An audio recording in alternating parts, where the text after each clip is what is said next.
All right, let's continue. Let's go to Zechariah 14, verses 1 through 2.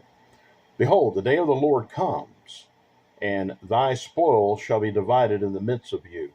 For I'm going to gather all nations against Jerusalem to battle. And the city shall be taken, and the houses rifled, and the women ravished, and half of the city shall go forth into captivity, and the residue of the people shall not be cut off from the city. According to John Gill in his exposition of the Bible, this verse cannot mean the Romans who were to besiege the city of Jerusalem in AD 66, since it says, all nations will gather against them, but refers instead, according to him, to the upcoming battle of Armageddon spoken about in Revelation. However, Adam Clarke, in his commentary on the Bible, offers us this solution. I will gather all nations, the Romans, whose armies were composed of all the nations of the world. In this verse, there is a pitiful account given of the horrible outrages which should be committed during the siege of Jerusalem and at its capture. The residue of the people shall not be cut off. Many Jews, after the war, were preserved for slaves and for exposition in the provincial theaters, of which latter thought had actually been provided by Josephus in his eyewitness account called The Wars of the Jews from AD 75. And frankly, this can make sense about the Roman army being composed of all nations of the world, since it's a known historical fact that the Roman army was not strictly Italian.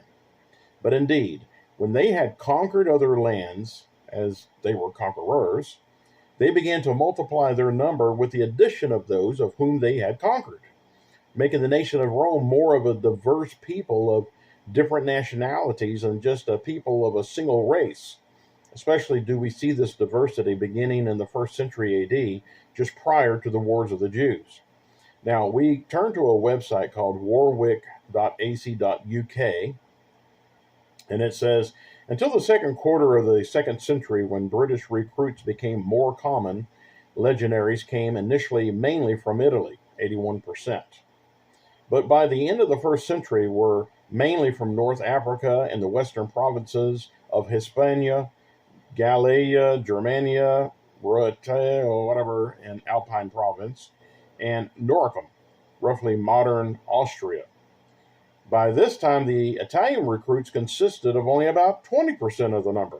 Thus, the army was ethnically highly diverse. Auxiliary troops introduced an even greater ethnic diversity, with men from Batavia, part of modern Netherlands, Tungria, part of modern Belgium, and Thrace, roughly modern Bulgaria. Now, from ancientworldmanchester.wordpress.com, they say, the claim in the Daily Telegraph seems to assume that all the men in the Roman army were Romans, or at least, the very least, Italian. However, detailed research on the Roman army over many years has shown that it was ethnically an extremely diverse organization. The auxiliaries were recruited from people who had been incorporated in the empire or who had supplied troops under a treaty obligation. After serving for 25 years, the auxiliaries received Roman citizenship. One of our best sources of information about ethnicity in the Roman Empire is epigraphy, or the study of inscriptions. Gauls, Spaniards, Moors, Germans, Syrians, and many other people are attested to.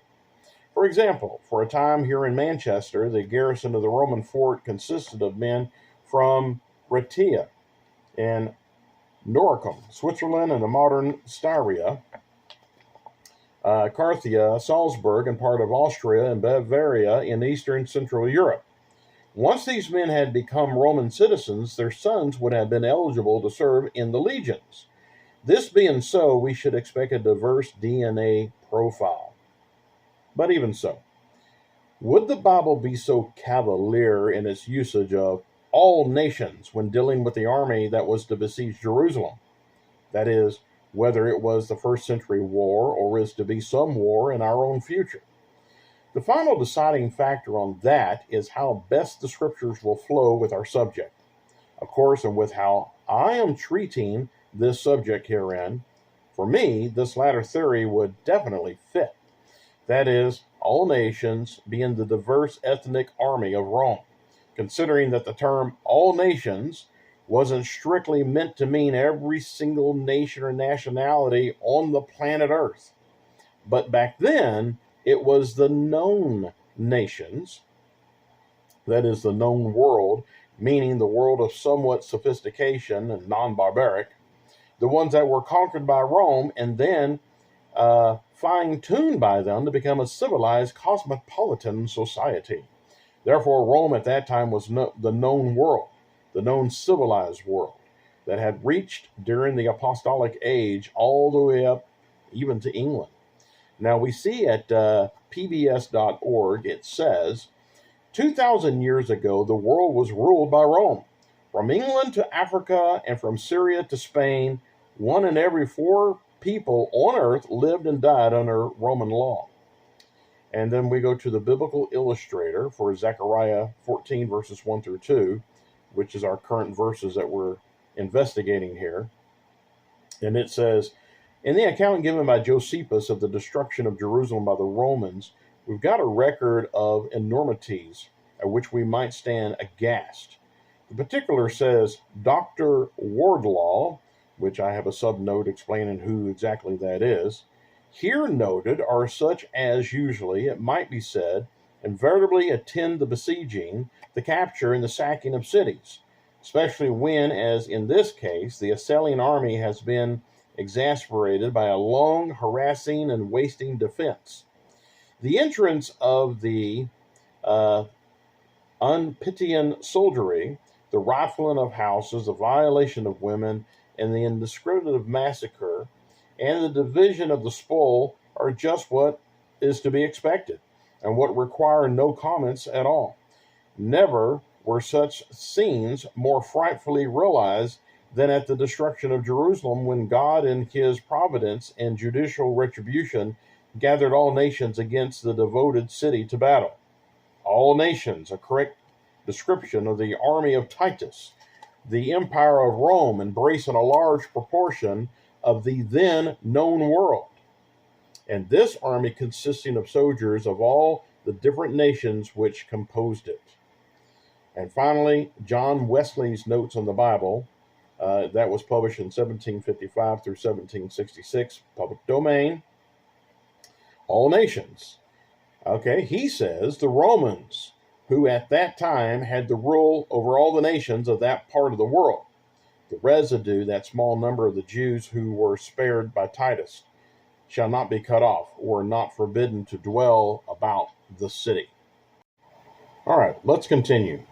Malachi 4, verse 5.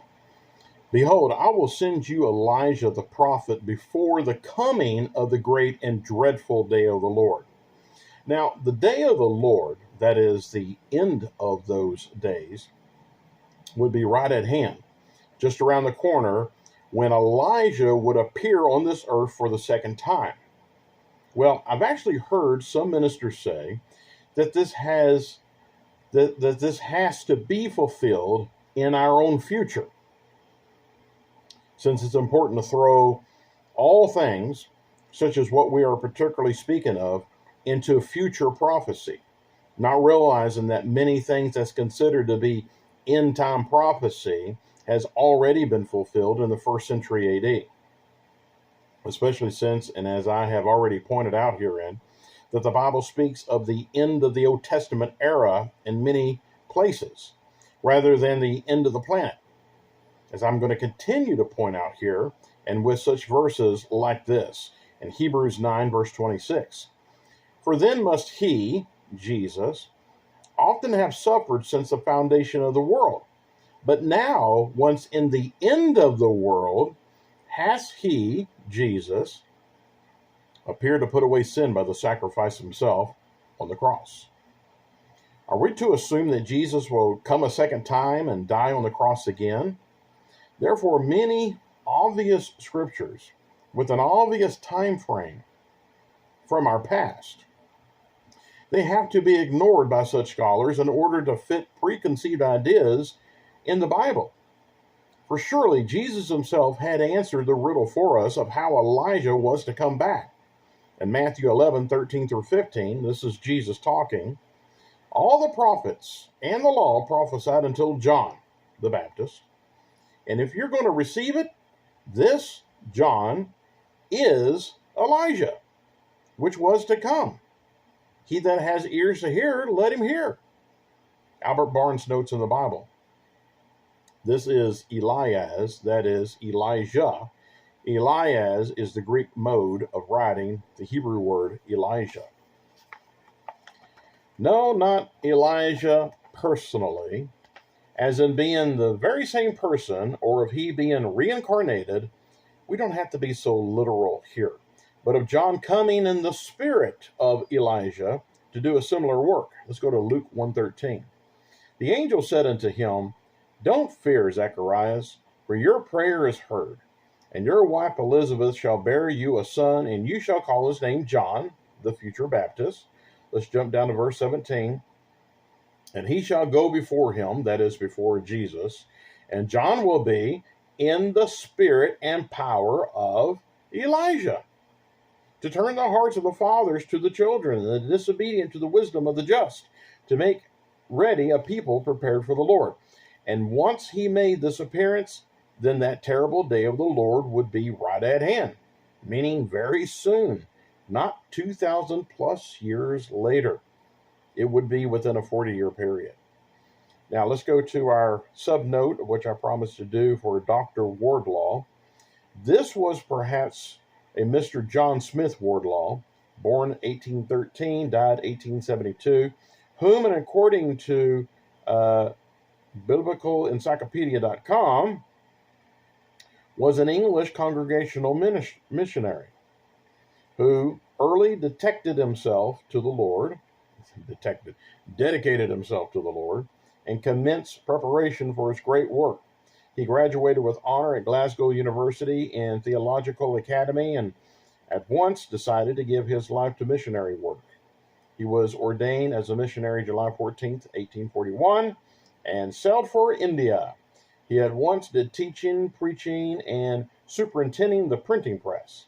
So he translated the scriptures into the Telugu language, and he sent thousands of copies of the New Testament into the mission fields. So, for the full account of this very short biography, please see the aforementioned webpage, BiblicalEncyclopedia.com, W. Wardlaw, John Smith. Okay, that's it for that whole explanatory note, and that allows us to get back to the main part of the book.